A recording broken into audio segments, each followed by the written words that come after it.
سمندر کے بیچوں بیچ ایک بے آباد جزیرہ واقع تھا۔ اس جزیرے پر ایک بہت بڑا قید خانہ تھا جہاں سینکڑوں نوجوان قید تھے۔ یہ سب نوجوان ملکہ نیکان کے قیدی تھے۔ ملکہ نے انہیں اس لیے قید کیا ہوا تھا کہ وہ ملکہ کی طرف سے سپرد کردہ مہمات پوری کرنے میں ناکام ہو گئے تھے۔ ملکہ نیکان ریاست نعمان کی حکمران تھی۔ اس کے خاوند بادشاہ قاسم وفات پا گئے تھے۔ بادشاہ قاسم کی ایک خوبصورت بیٹی تھی جس کا نام شہزادی مسکان تھا۔ ملکہ نیکان شہزادی مسکان کی سوتیلی ماں تھی۔ اس کی سگی اولاد نہیں تھی۔ اب شاہی خاندان میں سے صرف شہزادی مسکان ہی اس سلطنت کے تخت و تاج کی مالک تھی جس کے لیے اس کی شادی ہونا لازمی تھی۔ لیکن ملکہ نیکان اپنی بادشاہت کو طول دینے کے لیے اندھی لالچ میں مبتلا ہو گئی تھی، اس لیے وہ شہزادی کی شادی نہیں کرانا چاہتی تھی۔ اس نے شہزادی مسکان سے شادی کے لیے ایک اعلان کرا رکھا تھا کہ جو شخص فلاں فلاں شرائط کو پورا کرنے میں کامیاب ہو جائے گا تو اسے شہزادی کا ہاتھ دے دیا جائے گا، اور اگر وہ شرائط مکمل کرنے میں ناکام رہا تو اسے جزیرے کے قید خانے میں عمر بھر کے لیے قید رہنا پڑے گا۔ یہ اعلان سنتے ہی گرد و پیش سے سینکڑوں نوجوان شہزادی سے شادی کرنے کے لیے سامنے آ گئے، لیکن ملکہ کی پیش کردہ شرائط ایسی ہوتی تھیں جن کا پورا ہونا بے حد مشکل تھا۔ مثلاً ملکہ کہتی کہ دنیا میں نایاب قرار پانے والے فلاں پرندے کو لے آؤ، صدیوں پہلے کے فلاں بادشاہ کے ہار کا موتی لاؤ، محدود وقت میں بھاری صندوقوں کو پہاڑ کی چوٹی پر پہنچا آؤ، وغیرہ وغیرہ۔ ظاہر ہے ایسی ناممکن شرائط کوئی بھی پوری نہیں کر سکتا تھا۔ یوں شہزادی کی شادی میں تاخیر ہوتی جا رہی تھی، جبکہ ملکہ نیکان کی سلطنت کے دن بڑھتے جا رہے تھے۔ رفتہ رفتہ یہ خبر ارد گرد کے ملکوں میں بھی پھیلتی جا رہی تھی۔ ایک دن یہ خبر شہزادہ محفوظ تک بھی پہنچ گئی۔ وہ ریاست بہارستان کے گورنر کا بیٹا تھا۔ اس نے اپنے باپ سے کہا، ابو جان، اگر آپ کی اجازت ہو تو میں بھی قسمت آزمائی کرنا چاہتا ہوں۔ اس کے والد نے جواب دیا، کیا تم بھی باقی لوگوں کی طرح قید خانے میں سڑنا چاہتے ہو؟ میں اس کی ہرگز اجازت نہیں دوں گا۔ یہ جواب سن کر محفوظ رنجیدہ ہو گیا۔ کئی دن گزرنے کے بعد بھی اس کا ملال ختم نہ ہوا۔ یہ صورتحال دیکھ کر اس کے باپ نے کہا، لگتا ہے تم دل میں ٹھان چکے ہو، اس لیے تمہیں روکنا درست نہیں۔ جاؤ بیٹے، اللہ کی امان میں، لیکن تدبیر کے ساتھ کام کرنا، اور یہ میرا خاص گھوڑا بھی لے جاؤ۔ محفوظ خوش ہو گیا اور کہا، مجھے اپنے پیارے ابو جان سے یہی امید تھی، مجھے دعاؤں کے ساتھ رخصت کریں۔ میری دعائیں تمہارے ساتھ رہیں گی، والد نے کہا، اور محفوظ چل پڑا۔ اس کا گھوڑا منزلیں مارتا دوڑا جا رہا تھا کہ اچانک اسے ایک نسوانی چیخ سنائی دی۔ وہ اس وقت ایک گھنے جنگل سے گزر رہا تھا۔ اس نے دائیں بائیں دیکھا اور چیخ کی سمت کا اندازہ کر کے گھوڑا اس طرف ڈال دیا۔ تھوڑی دیر بعد وہ چیخ و پکار کرنے والی عورت تک پہنچ چکا تھا۔ کیا بات ہے اے خاتون، تم کیوں رو رہی ہو؟ محفوظ نے پوچھا۔ ارے یہ تو مکمل سفید گھوڑا ہے، عورت نے محفوظ کا سوال نظر انداز کرتے ہوئے حیرت سے کہا۔ اس کا کیا مطلب؟ محفوظ نے پوچھا۔ اے بہادر نوجوان، میرے بیٹے کو کچھ دیوزادوں نے قید کر لیا ہے، اور ان کی شرط یہ ہے کہ میں ایک ایسا گھوڑا لاؤں جو مکمل سفید ہو۔ اوہ، محفوظ چونکا، میں ان دیوزادوں سے لڑ کر تمہارا بیٹا لے آتا ہوں۔ مجھے بتاؤ وہ کدھر ہیں؟ محفوظ نے پوچھا۔ نہیں، مجھے وہاں اکیلے جانا ہوگا، تم گھوڑا دے دو تو مہربانی ہوگی، عورت نے اصرار کیا۔ اب محفوظ مجبور ہو گیا، اور پھر اس نے اپنا گھوڑا اس کے حوالے کر دیا۔ عورت مسکرائی اور گھوڑے پر سوار ہو کر اسے ایڑ لگائی۔ جیسے ہی گھوڑا وہاں سے آگے بڑھا، اسے نور کے ہالے نے چاروں طرف سے گھیر لیا۔ محفوظ پلکیں جھپکنا بھول گیا اور وہ گھوڑے کو دیکھتا رہ گیا۔ اسی وقت اس عورت نے گھوڑا روکا اور محفوظ کی طرف مڑی اور کہا، اے جوان، واپس گھر نہ جانا، تمہارا پیدل سفر کرنا ضروری ہے، اس لیے یہ گھوڑا میں لے کر جا رہی ہوں۔ راستے میں 5 عجائب تمہارے منتظر ہیں۔ محفوظ حیران رہ گیا، خدا جانے وہ عورت جن تھی یا فرشتہ۔ تاہم اب محفوظ گھوڑے سے محروم ہو چکا تھا، کیونکہ اب وہ عورت بہت دور جا چکی تھی۔ چنانچہ محفوظ پیدل مارچ کرتا چلا جا رہا تھا۔ اچانک اس نے ایک عجیب چیز دیکھی اور وہ زور سے چونکا۔ محفوظ جس راستے سے گزر رہا تھا وہ راستہ بالکل صاف تھا، وہاں کوئی رکاوٹ نہیں تھی، لیکن اب اس راستے میں ایک چھوٹا سا ٹیلہ نظر آ رہا تھا۔ مزید عجیب بات یہ تھی کہ وہ نیلا آہستہ آہستہ ہل رہا تھا، اس کا رنگ بھی عجیب تھا۔ محفوظ آگے بڑھا اور اس ٹیلے پر چڑھ گیا۔ اگلے ہی لمحے وہ ششدر رہ گیا۔ وہ کسی ٹیلے پر نہیں تھا، بلکہ وہ تو ایک بہت ہی لہیم شہیم موٹے انسان کے پیٹ پر چڑھا ہوا تھا، جو نیند میں تھا اور نیند میں سانس لینے کی وجہ سے آہستہ آہستہ ہل بھی رہا تھا۔ اس کا چہرہ بہت ہیبت ناک تھا۔ محفوظ آہستہ آہستہ نیچے اترنے لگا کہ اچانک اس کا پاؤں پھسلا اور وہ نیچے لڑکتا چلا گیا۔ ساتھ ہی اس موٹے آدمی کی آنکھ کھل گئی۔ وہ ہڑبڑا کر اٹھ بیٹھا اور تڑپ کر کھڑا ہو گیا۔ محفوظ اس کی پھرتی پر حیران رہ گیا۔ اس نے تلوار نکال لی۔ تلوار کی چنکار سن کر فوراً اس کی طرف مڑا اور اس کو سامنے دیکھ کر ہنس پڑا۔ ساتھ ہی اس نے دائیں بائیں کے 2 پیڑ جڑ سمیت اکھاڑ کر اٹھا لیے۔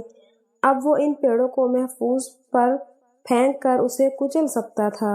یہ دیکھ کر محفوظ نے تلوار پھینک دی اور کہا، کاش ہم دوست بن سکتے۔ اس کی بات سن کر اس موٹے آدمی نے درخت دور پھینک دیے اور کہا، اگر تم مجھے کھانا کھلاؤ تو ہم دوست بن سکتے ہیں۔ واہ، یہ ہوئی نا بات۔ تمہارا نام کیا ہے دوست؟ محفوظ نے پوچھا۔ میرا نام بدین ہے۔ اس کے لب ہلے۔ شہزادہ محفوظ نے اسبات میں سر ہلا دیا، پھر اس نے تیر کمان سنبھال لیا اور شکار تلاش کرنے لگا۔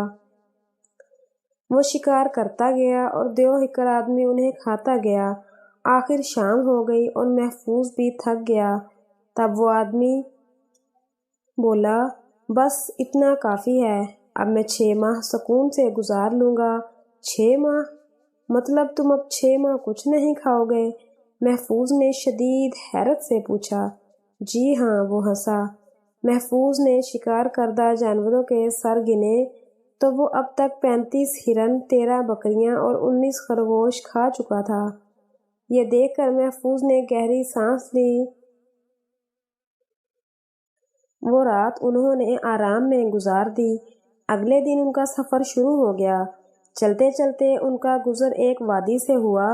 اچانک وہاں سخت تیز ہوا چلنے لگی، حالانکہ افق بالکل صاف تھا اور آسمان پر آندھی طوفان کے آثار بالکل نہیں تھے، لیکن اب شدید ہوا چلنے لگی تھی۔ ہوا کے جھکڑ اس قدر تیز تھے کہ محفوظ کے قدم اکھڑنے لگے۔ تب دیوہکل آدمی نے محفوظ کو اٹھایا اور آگے بڑھنے لگا۔ کچھ دور آگے ایک عجیب نظارہ ان کا منتظر تھا۔ پہاڑ کے دامن میں ایک آٹا پیسنے والی چکی نصب تھی اور تیز ہوا سے اس کے پر حرکت کر رہے تھے، اور یوں یہ کارخانہ چل رہا تھا۔ عجیب بات یہ تھی کہ یہ ہوا ایک بہت لمبی ناک والے لمبے تڑنگے آدمی کی ناک سے نکل رہی تھی۔ اس نے ایک نتنے پر اپنی انگلی رکھی ہوئی تھی اور اس کے دوسرے نتنے سے تیز ہوا نکل کر چکی کے پروں کو چلا رہی تھی۔ محفوظ کا شدت حیرت سے برا حال تھا۔ اسی لمحے بدین نے اسے آواز دی تو وہ چونک پڑا اور ناک سے ہوا نکالنا بند کر دی۔ کیا کر رہے ہو دوست؟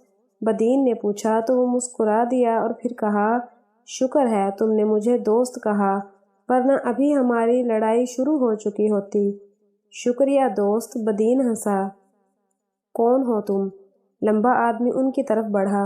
میں شہزادہ محفوظ ہوں، میں ایک مہم پر جا رہا ہوں۔ تمہارا نام کیا ہے؟ محفوظ نے اونچی آواز میں کہا۔ میرا نام انفی ہے اور میں اس چکی کا خادم ہوں، اس نے جواب دیا۔ آپ چکی کیوں چلاتے ہیں؟ کیا یہ آپ کا کارخانہ ہے؟ محفوظ نے پوچھا تو وہ اداس انداز میں مسکرایا، پھر بولا، نہیں شہزادے نہیں، یہ میرے مالک کی ہے، وہ بہت کنجوس ہے، میں تو پیٹ بھر کر کھانا بھی نہیں کھا سکتا۔ انفی نے برا سا منہ بنایا۔ اوہ، بدین کے منہ سے نکلا، تم ہمارے ساتھ چلو، ہم جہاں جا رہے ہیں وہاں بہت زیادہ کھانا ہوگا۔ محفوظ نے کہا۔ کیا واقعی؟ وہ چونکا۔ ہاں بالکل، اس نے مجھے بھی بہت کھانا کھلایا ہے، بدین نے کہا تو وہ لمبا تڑنگا آدمی انفی بھی ان کے ساتھ چل پڑا۔ راستے میں ایک جگہ اچانک وہ رکا اور دائیں بائیں غور سے دیکھنے لگا، پھر اس نے اپنے کان زمین سے لگا دیے جیسے کچھ سن رہا ہو۔ تھوڑی دیر بعد وہ اٹھا اور کہا، دوستو، میری ناک کی طرح میرے کان بھی عجیب طاقت کے مالک ہیں، میں کئی میل دور کی آوازیں سن سکتا ہوں، اور ابھی مجھے یہ معلوم ہوا ہے کہ اس راستے پر 6 میل دور ایک گرم دلدل ہے جس کا پانی کھول رہا ہے، میں اس کے کھولنے کی آواز صاف سن رہا ہوں، اس لیے ہمیں راستہ بدل لینا چاہیے۔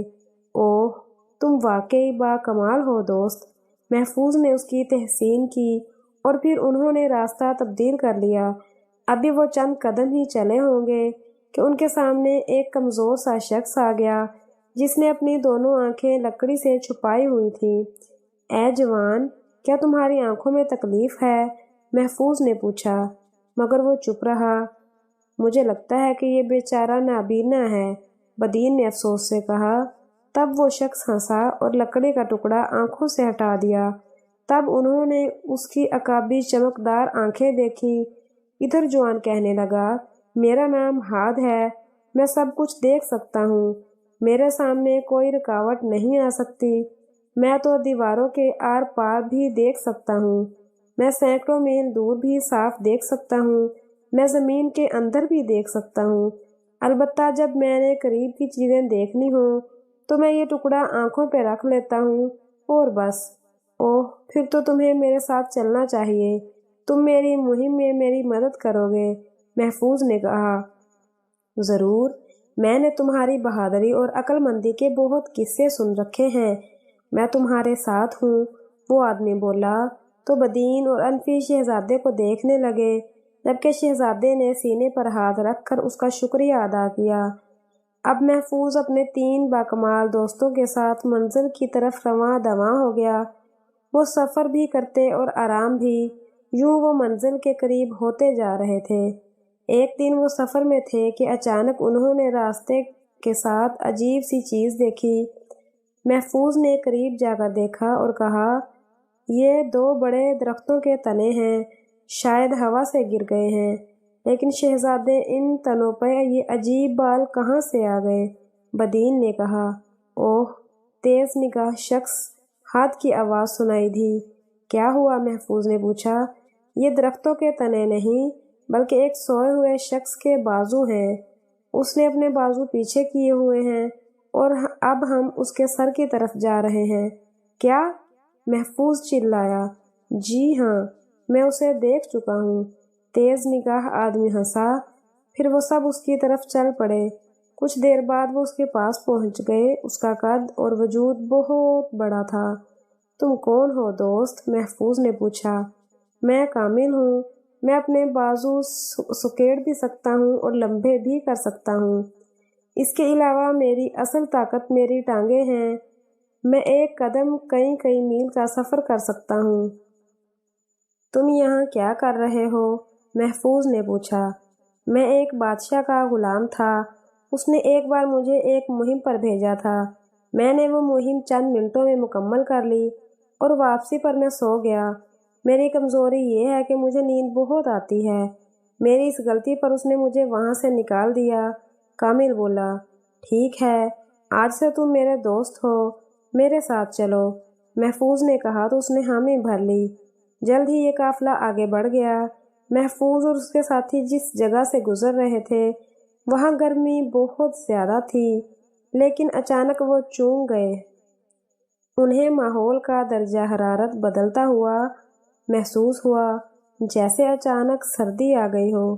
یہ صرف چند لمحوں کے لیے ہوا تھا، پھر دوبارہ ویسے ہی گرمی ہو گئی تھی۔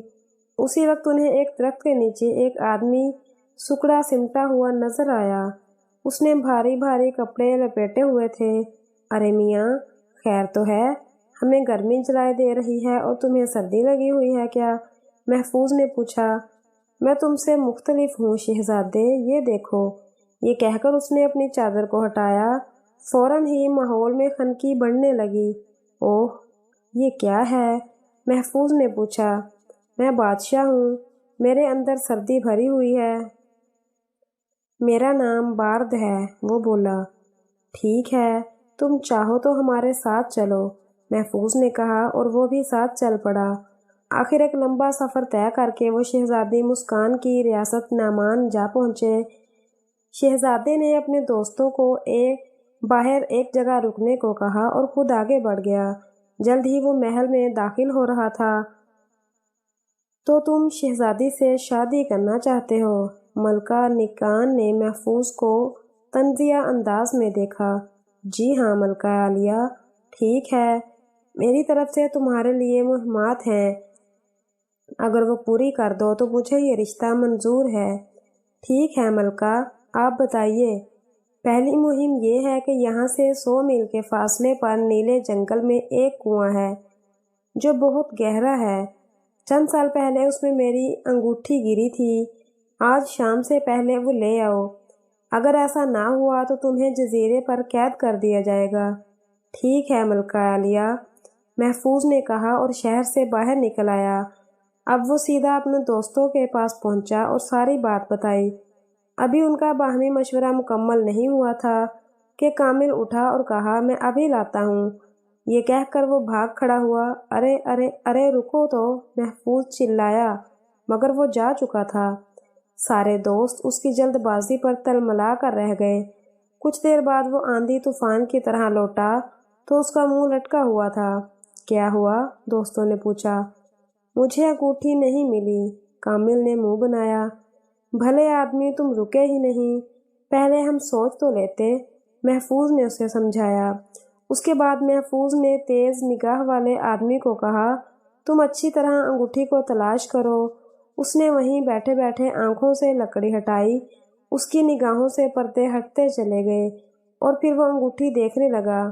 پھر وہ بولا، کامل اب تم جاؤ اور کنویں میں ہاتھ ڈال کر گول ڈبی تلاش کرو۔ وہ ڈبی پتھروں میں دبی ہوئی ہے، وہ انگوٹھی اسی میں ہے۔ یہ سن کر کامل ہوا ہو گیا۔ کامل کے جانے کے بعد وہ سب باتوں میں لگ گئے۔ باتیں کرتے ہوئے وقت گزرنے کا احساس بھی نہ ہوا اور شام ہو گئی۔ اچانک محفوظ کی نگاہ سورج پر پڑی تو وہ چونک پڑا۔ ارے ذرا کامل کو دیکھو، وہ کہاں رہ گیا؟ محفوظ نے پریشانی کے عالم میں ہاتھ سے کہا۔ تیز نگاہ آدمی نے دیکھا تو کہا، شہزادے، کامل اس وقت کنویں کے قریب ہی ایک درخت کے نیچے سو رہا ہے اور انگوٹھی اس کی جیب میں ہے۔ اوہ! محفوظ نے بے اختیار سر پکڑ لیا اور پھر اس نے کہا، اسے فوری جگانے کی ضرورت ہے۔ اب لمبی ناک والا انفی اٹھا اور اپنی ناک کا رخ ادھر کر کے ناک سے تیز ہوا نکالی۔ یہ ہوا تیز آندھی کی صورت میں کنویں کی طرف چلنے لگی اور درخت ہلنے لگے۔ درختوں کے ہلنے سے ان کے پھل بھی گر رہے تھے۔ جس درخت کے نیچے کامل سو رہا تھا اس کے پھل بھی گرے اور سیدھے کامل کے سر پر لگے۔ وہ ہڑبڑا کر اٹھ بیٹھا۔ تب اسے یاد آیا کہ وہ تو انگوٹھی لینے آیا تھا۔ اب وہ واپس روانہ نہ ہوا۔ تھوڑی دیر بعد وہ محفوظ کے پاس انگوٹھی لیے کھڑا تھا۔ اس وقت سورج غروب ہونے ہی والا تھا اور اب محفوظ کے پاس رکنے کے لیے بالکل وقت نہیں تھا، لہٰذا محفوظ محل کی طرف چل پڑا۔ وہاں پہنچ کر وہ ملکہ کے پاس جا پہنچا۔ ملکہ اسے دیکھ کر حیران رہ گئی۔ یہ لیجیے ملکہ عالیہ۔ محفوظ نے انگوٹھی ملکہ کو پیش کر دی۔ انگوٹھی دیکھ کر ملکہ کا رنگ اڑ گیا۔ اس نے الٹ پلٹ کر دیکھا تو یہ اس کی ہی انگوٹھی تھی۔ ٹھیک ہے شہزادے، اگلی مہم کل صبح، ملکہ نے چہرے پر زہریلی مسکراہٹ سجاتے ہوئے کہا۔ محفوظ بھی مسکرا دیا۔ اگلے دن محفوظ ملکہ کی خدمت میں حاضر ہوا تو ملکہ بولی، تم نے کل بہت بڑی مہم سر کی ہے، لہٰذا تمہیں بھوک تو لگی ہوگی۔ میرے محل کے ساتھ ایک فارم ہے، وہاں 3 گائیں موجود ہیں، تم نے آج شام ہونے سے پہلے وہ سب کھانی ہیں، یہ تمہاری دوسری مہم ہے۔ محفوظ نے یہ بات سنی، پھر مسکرا کر گویا ہوا، ملکہ عالیہ، اگر آپ کی اجازت ہو تو میں اپنے ساتھ اپنے خادم کو بھی شریک کر لوں جو میرا کھانا بناتا ہے۔ ملکہ سوچنے لگی، پھر اس نے کہا، ضرور، تمہیں اجازت ہے۔ اب محفوظ نے لمبی ناک والے انفی کو بلایا اور اسے تمام جانور کھانے کی دعوت دی۔ اس نے مربوکوں کی طرح کھانا شروع کر دیا۔ شام تک محل کے تمام جانور کھائے جا چکے تھے۔ ملکہ نے شام کو محل کا چکر لگایا تو اس نے دیکھا کہ تمام جانور غائب ہیں۔ اس نے محل کے خادموں سے پوچھا تو انہوں نے بتایا، وہ سب جانور تو شہزادہ محفوظ اور اس کا خادم کھا چکے ہیں۔ یہ سن کر ملکہ گرتے گرتے بچی۔ شام کو اس نے شہزادے کو کل کے ناشتے کی دعوت دی، جسے شہزادے نے قبول کر لیا۔ اگلے روز انہوں نے بے تکلف ناشتہ کیا۔ اس کے بعد ملکہ نے کہا، تیسری مہم یہ ہے کہ تم کل سارا دن شہزادی کی نگہبانی کرو گے۔ اگر شام تک شہزادی کو کچھ ہوا یا وہ غائب ہوئی تو پھر تمہارا ٹھکانہ قید خانہ ہوگا۔ محفوظ نے یہ مہم بھی قبول کر لی۔ اب ملکہ نے یہ چال چلی کہ اس نے شہزادے کے مشروب میں نشہ آور دوا ملا دی۔ کھانا کھانے کے بعد شہزادہ اور شہزادی کمرے میں آ گئے اور باتیں کرنے لگے۔ محفوظ کی آنکھیں نشہ آور دوا کی بدولت بند ہونے لگیں اور وہ جلد ہی سو گیا۔ ملکہ نکان نے اپنے خاص بندوں کے ذریعے شہزادی کو اغوا کرا لیا اور اسے سمندر میں ایک کشتی پر باندھ کر چھوڑ دیا۔ شام کے وقت شہزادہ گہری نیند سے جاگا اور شہزادی کو نہ پا کر ہڑبڑا کر اٹھ بیٹھا۔ اس کے بعد وہ بھاگتا ہوا اپنے ساتھیوں کے پاس گیا اور کہا، ہاتھ، فوراً شہزادی کو تلاش کرو۔ جو حکم شہزادے۔ اس نے فوراً ہی ارد گرد دیکھا تو اسے شہزادی سمندر میں ایک کشتی پر بندھی نظر آئی۔ اب شہزادہ اپنے ساتھیوں کے ہمراہ گیا اور شہزادی کو واپس لے آیا اور پھر وہ دونوں اسی کمرے میں بیٹھ گئے۔ سورج ڈوبنے کے بعد ملکہ اپنی کنیزوں کے ہمراہ خراما خراما چلتی ہوئی کمرے میں آئی۔ اس کا خیال تھا کہ شہزادہ سو رہا ہوگا اور شہزادی غائب ہوگی، لیکن شہزادہ اور شہزادی تو ہنس ہنس کر باتیں کر رہے تھے۔ یہ دیکھ کر ملکہ کے ہوش اڑ گئے، لیکن وہ بہت شاطر تھی، چنانچہ اس نے خود کو سنبھالا اور کہا، شاباش شہزادے، تم نے تو تینوں مہمات کامیابی سے مکمل کر لی ہیں۔ اب کل شادی کی تقریب منعقد کی جائے گی، لہٰذا تم اپنے تمام ساتھیوں سمیت ہمارے مہمان خانے میں آ جاؤ۔ محفوظ بہت خوش ہوا اور اپنے ساتھیوں سمیت مہمان خانے میں آ گیا۔ مہمان خانے کا فرش اور دیواریں پیتل کی تھیں۔ یوں لگتا تھا جیسے یہ پیتل کا بہت بڑا ڈبہ ہو۔ دراصل ملکہ نکان شہزادے کو جان بوجھ کر اس کمرے میں لائی تھی اور اب وہ اپنے منصوبے کو عملی جامہ پہنانے جا رہی تھی۔ اس نے اپنے خاص خادموں کو بلایا اور کہا، پیتل والے کمرے کے نیچے آگ جلاؤ۔ یہ آگ صبح تک بھڑکتی رہنی چاہیے تاکہ یہ منحوس کوئلہ ہو جائے۔ خادموں نے ایسے ہی کیا۔ جیسے ہی آگ کے الاؤ جلے، کمرے میں گرمی بڑھنے لگی۔ شہزادہ بوڑھی ملکہ کی چال سمجھ گیا۔ اب اس نے بات کو کہا کہ تم اپنی چادر اتار دو تاکہ کمرے میں ٹھنڈک پیدا ہو اور درجہ حرارت معتدل ہو جائے۔ اس نے شہزادے کی ہدایت کے مطابق ہی کیا اور یوں وہ آگ سے بچ گئے۔ اگلی صبح ملکہ نے دیکھا کہ وہ سب صحیح سلامت ہیں تو وہ آگ بگولا ہو گئی۔ اب وہ کھل کر سامنے آ گئی اور شہزادی کو اغوا کر کے ایک قلعے میں چھپا لیا اور شہزادے کے خلاف جنگ شروع کر دی۔ شہزادے نے اپنے خادموں کے ساتھ مل کر ملکہ کی خاص فوج کے چھکے چھڑا دیے اور جلد ہی ملکہ گرفتار ہو گئی۔ یوں شہزادہ محفوظ نے شہزادی کو بازیاب کرا لیا۔ اگلے دن ملکہ نکان ویران جزیرے پر قید تھی، جبکہ شہزادی اور شہزادہ تخت پر بیٹھے مسکرا رہے تھے۔ ان کا تخت شہزادے کے ساتھیوں نے اٹھایا ہوا تھا اور وہ سب خوب لطف اندوز ہو رہے تھے۔ پیارے دوستو، اگر سٹوری پسند آئی ہو تو سٹوری کو لائک اور شیئر کرنا مت بھولیں، اور مزید اس طرح کی ویڈیوز کے لیے ہمارے چینل کو سبسکرائب کریں۔ جزاک اللہ۔